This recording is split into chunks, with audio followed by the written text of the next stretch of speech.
నర్సిరెడ్డి గారి విజయాన్ని కాంక్షిస్తూ ఇంతమంది మడిపల్లి సోదరులు, సోదరిమణులు, అక్కలు, చెల్లెళ్ళు ఇంత పెద్ద ఎత్తున కష్టం అనకుండా భారీ ప్రదర్శన చేసి, ముఖ్యంగా మన అదృష్టం రైతు బిడ్డ, పేదల ఆకలి తెలిసిన వ్యక్తి మన నర్సిరెడ్డి గారికి మీ వార్డు ఇవ్వటం మీ ప్రజలందరి అదృష్టం అని నేను అనుకుంటున్నా.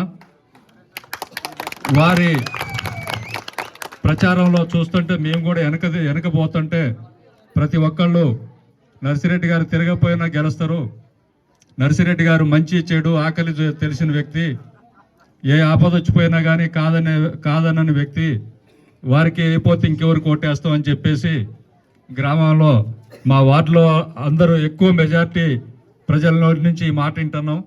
దయచేసి అది కూడా వాస్తవం. మనం అందరం మీరందరూ బాగా కష్టపడి 7వ వార్డుకి 22 వార్డులలో కంటే అత్యధికంగా మెజార్టీ తీసుకురావాలని మిమ్మల్ని అందరినీ ఇదే ఉత్సాహాన్ని తగ్గకుండా మన వాళ్ళు చెప్తున్నారు 10 ఓట్లు పడితే 9 ఓట్లు నర్సిరెడ్డి గారికి పడతాయని. మనం వద్దనుకున్న ఓటు తప్ప మిగతా ఓట్లన్నీ మనకి పడేటట్టు ఇవాళ అనుకోవటం కాదు. పోలింగ్ రోజు లాస్ట్ ఓటు అయిపోయిన దాకా ఇదే ఉత్సాహం చూపించాలి. పోలింగు చేయించుకోవటంలో గొప్పతనం ఉంటుంది. కనీసం 10-15 ఓట్లు కూడా మన ఓటు అనేది ఒక్కటి కూడా జారిపోకుండా చూసుకోవాలని మీకు విజ్ఞప్తి చేస్తూ, మేము అక్కడి నుంచి వచ్చి మీ బజార్లలో తిరుగుతుంటే మరి కమల్ రాజు గారు చెప్తున్నారు, మేమేదో చాలా చేసినాం, వాళ్ళు ఏం చేస్తారు, వాళ్ళు ఏం పీకుతారని. మనం ఏం పీకుతాం అనేది రిజల్ట్ వచ్చిన రోజు చూపిద్దాం. ఏం పీకినాం, ఎంత పీకుతామో మన సత్తా ఏందో రిజల్ట్ వచ్చిన రోజు చూపించాలా. ప్రతి ఒక్క కార్యకర్త దానికోసం ప్రయత్నం చేయండి. వాళ్ళు ఎంత రెచ్చగొట్టే మాటలు మాట్లాడినా మనం సమయంతో పాటించి మనం పోలింగ్ జాగ్రత్తగా చేసుకోవటానికి కృషి చేద్దాం. అలానే మన బట్టి విక్రమార్క గారు ఉప ముఖ్యమంత్రిగా, ఆర్థిక మంత్రిగా, మంచి అభివృద్ధిని కాంక్షించే వ్యక్తిగా మనకి దొరకటం మన అదృష్టం.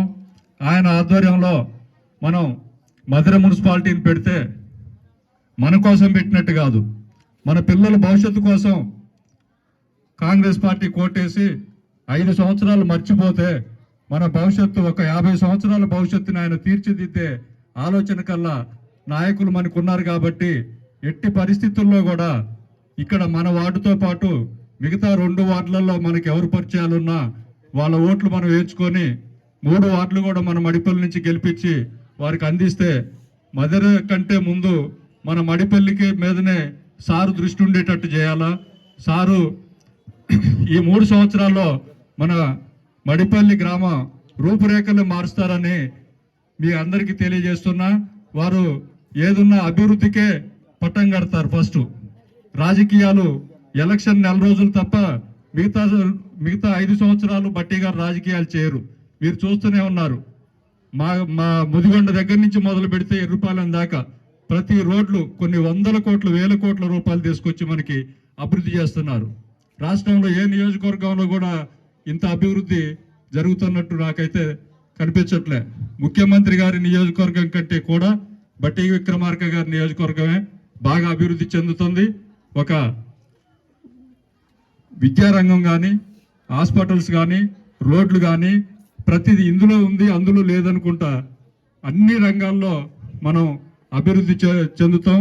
మన మధుర నియోజకవర్గ స్వరూపమే మారిపోతుంది ఈ 4 సంవత్సరాల్లో. అందుకనే దయచేసి మనందరం కూడా మన రెడ్డి గారి గెలుపు కృషి చేయాలని. జై కాంగ్రెస్.